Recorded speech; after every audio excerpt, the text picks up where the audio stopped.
السلام علیکم ورحمۃ اللہ وبرکاتہ۔ آج ہم سورہ نساء پارہ نمبر 5 کی آیت نمبر 140 کی تفسیر اور ترجمہ کریں گے انشاءاللہ تعالی۔ اعوذ باللہ من الشیطان الرجیم، بسم اللہ الرحمن الرحیم۔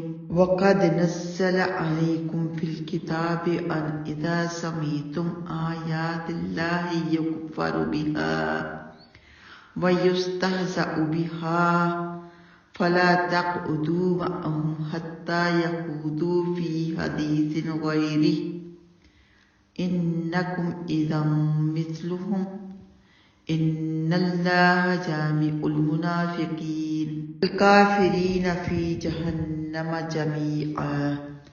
فرمایا اور بلا شبہ اس نے تم پر کتاب میں نازل فرمایا کہ جب تم اللہ کی آیات کو سنو کہ ان کے ساتھ کفر کیا جاتا ہے اور ان کا مذاق اڑایا جاتا ہے تو ان کے ساتھ مت بیٹھو یہاں تک کہ وہ اس کے علاوہ کسی اور بات میں مشغول ہو جائیں۔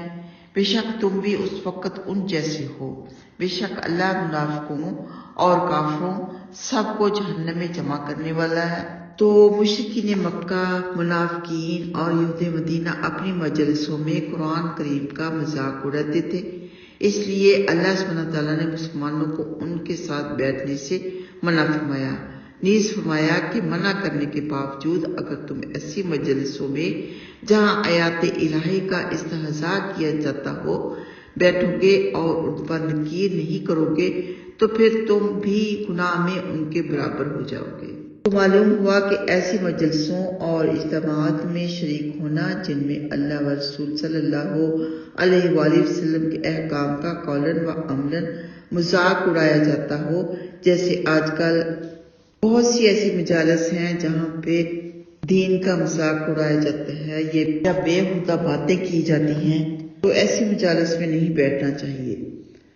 فرمایا نا یہاں پہ اللہ سبحانہ تعالیٰ نے اِنَّکُمْ اِذًا مِثْلُهُمْ کہ انہی کی طرح تم ہو جاؤ گے۔ تو یہ آیت جو اللہ سبحانہ تعالیٰ نے بیان فرمائی ہے اس کا حکم عام ہے، ہر مسلمان کے لیے ہے، اور ہر اس مجلس میں شرکت حرام ہے جہاں قرآن و سنت کا مذاق اڑایا جا رہا ہو، وہ کفار و مشرکین کی مجالس ہو یا اہل بدعت اور فسق و فجار کی مجالس ہوں، وہاں پہ بیٹھا بھی نہ جائے، شرکت بھی نہ کی جائے، اور امر بالمعروف اور نہی عن المنکر کا وہاں پہ کام کیا جائے۔ جب برائی کو ہاتھ سے بھی نہ روک سکے نہ زبان سے تو پھر خاموش بیٹھ کر سننا بھی جائز نہیں ہے۔ سیدنا ابو سعید خدری رضی اللہ تعالیٰ عنہ بیان کرتے ہیں کہ رسول اللہ صلی اللہ علیہ وآلہ وسلم نے فرمایا تم میں سے جو شخص برائی دیکھے تو اسے اپنے ہاتھ سے روکے، اور اگر طاقت نہ ہو تو زبان سے روکے، اور اگر اس کی بھی طاقت نہ ہو تو دل سے برا جانے، اور یہ سب سے کمزور ایمان ہے۔ یہ مسلم میں موجود ہے۔ اللہ سبحانہ تعالیٰ ہم سب کے ایمان کی سلامتی فرمائے، آمین۔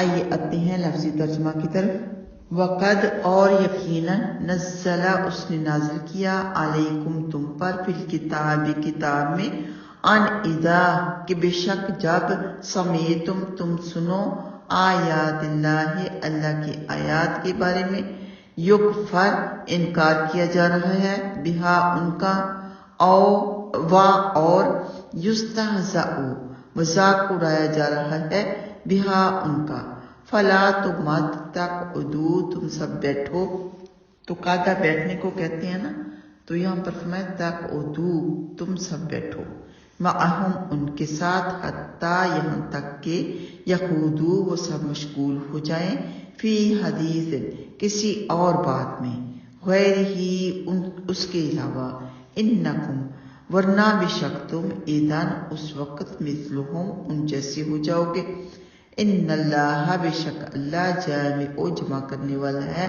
المنافقین سب منافقین کو والکافرین اور سب کفار کو فی جہنم جہنم میں جمیعا اکٹھا۔ تو ویسے بھی جیسے فروٹ رکھا جائے یا ویجیٹیبلز رکھی جائے ان میں سے کچھ گلی سڑی ہوں، کچھ صاف ستھری ہوں، فریش ہوں، تو گلی سڑی کی وجہ سے دوسری بھی خراب ہو جاتی ہیں۔ ایسے ہی کہاوت ہے کہ جیسی بیٹھک ویسی صحبت، تو اچھے نیک لوگوں میں بیٹھا جائے جہاں پر دینی باتیں ہوں، دین کے کام ہوں، تو آپ کا بھی شوق بڑا رہتا ہے۔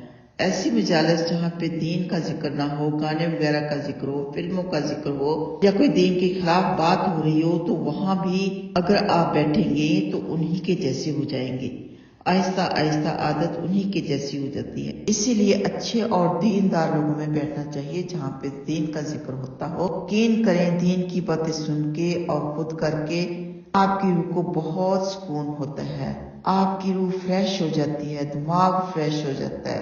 کہتے ہیں نا خربوزہ خربوزے کو دیکھ کے رنگ پکڑتا ہے، تو یہی بات ہے یہاں پر بھی، جیسے لوگوں میں بیٹھیں گے ویسے ہی ہو جائیں گے۔